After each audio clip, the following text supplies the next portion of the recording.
John Mahama in the 21st century, where today by the grace of God,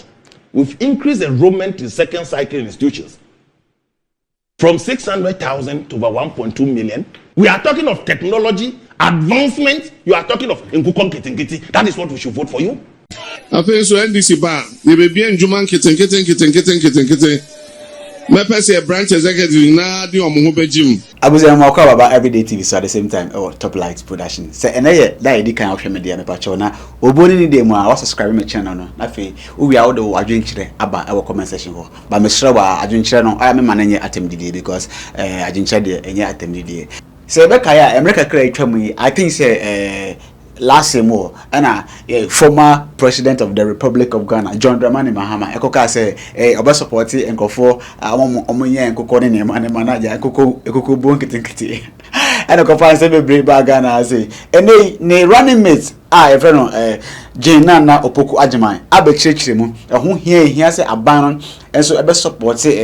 ona wonye enkoko no na say ma woka nyina ne say ene no Ghana fo bebre abaje enkoko nyen no atum e wo Ghana esan say o say ono ya kola no na enkoko nyen no enhye da nya de e wo bebre I say obu ha o fie kakra no a onye enkoko obeku awe but ene ne abaje atum say no kompo poultry adwuma and I say ko adwuma obi betimi aye discussion na ehwa banfa so na ne titiru pa ne say abane timi bua omomunya enkoko na one dey dikan ne say ye import enkoko biem ye enkofa akoko food akoko nsane ne mane manti ehun hia say aban no e de na ne be ko sane ma no eno so e be ma adwuma so aba oman ne manti omo a omo say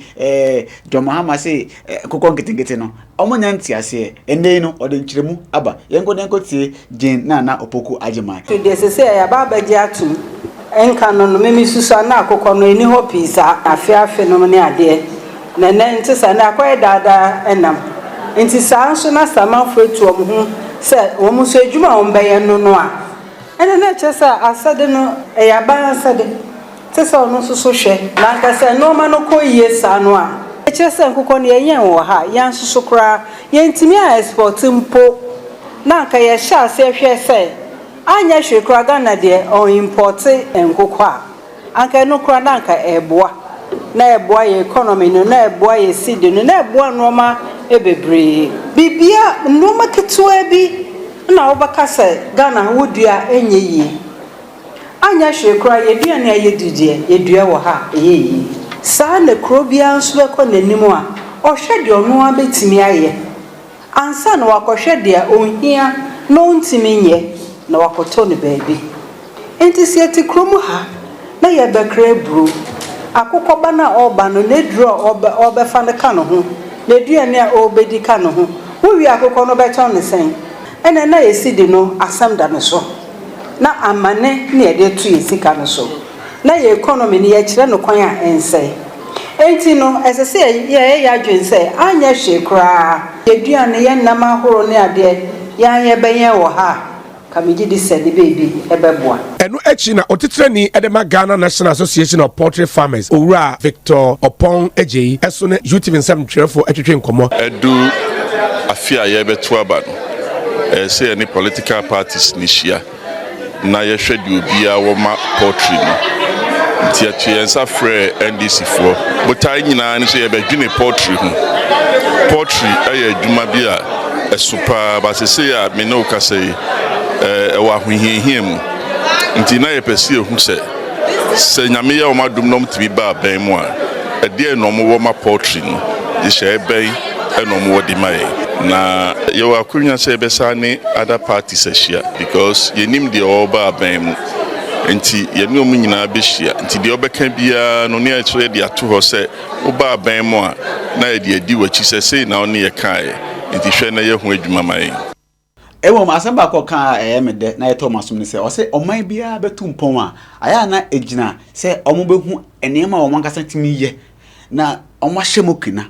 especially se kuwa na wo ya onu se oman we se koko na modua wo se mama ne ko na mode mo hyem se oman na nkasa timi produce enkoko ana se mo produce koko ana se banchia na mama ne akọ instead of say mo buy import from outside no amamento am stories no so dia na che se ene no honorable Abu Jinapo akasa say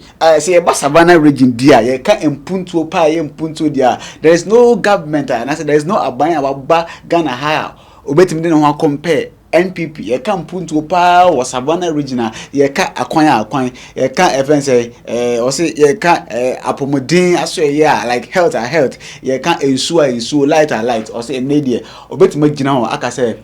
there is no government abagana our born home modern power didn't put to a Savannah region as MPP government. No. Politics is different from ethnicity. Politics is different from tribalism. Tribe is one thing, politics is another thing. The only ingredient for politics, the only ingredient for preparing political soup, one ingredient, it is called development. That is the pepper, that is the tomatoes, that is the meat, that is the garden eggs. All the ingredients put together is called development. And what I've been saying is that I want to submit that here in the Savannah region, whether it is roads, or it is healthcare, or it is water provision, or it is bridges, or it is any form of development, the New Patriotic Party's record is unmatched.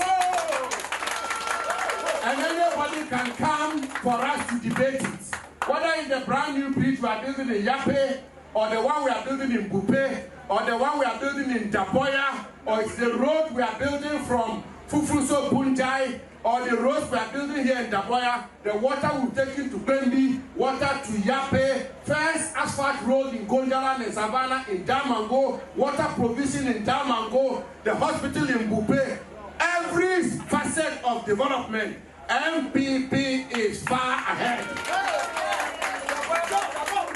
So if we are going to vote on development, then there will be no competition. And politics is about development. And watching a video be so circulating social media about Honorable Abu Jinapoi. I just a video no and some my old video no say ya band no say ma won tunu na nsi Savannah region I say no kromobia and I say mo bia mpo mesra no e say onfa ne die emba ahenfo ene mpanifo a omo Savannah region asem mentimi nkan bebre yenko ne yenkotie nsem a trend o social media no so na yenhwe na wo so obetimi de wadwen kira aba say wonim the reason why omo press conference and I say omo kasa nsem ya also fa ebra o comment section ho na yento aso because the information information. The king will never grant audience to any government delegation, political party, or any person who pays him a visit, once it includes Honorable Samuel Abu Jinapor, until he learns his tradition as a royal and learn how to respect the authority of the Yebowura. And this statement is final and binding on all paramount chiefs within the Gonja kingdom. Saying that he has taken the decision not to accept anybody that is led or within the company, any group of people coming to visit him, either government people, political party people. If that group should involve Abu Jinapor, he will not receive them. And this decision is binding in all paramouncies in Gonja. The paramouncies Bole, Kwembi, Wasipe, that is Daboye, Tolowe, Bupe, all the paramouncies, they are all included. That until further notice, for now, he does not want any of them. And any of them that also accept him, he, Yebowura, will have something to do with that chief. So he has banned all of them. The decision is binding on all the traditional, the paramouncies. Yes.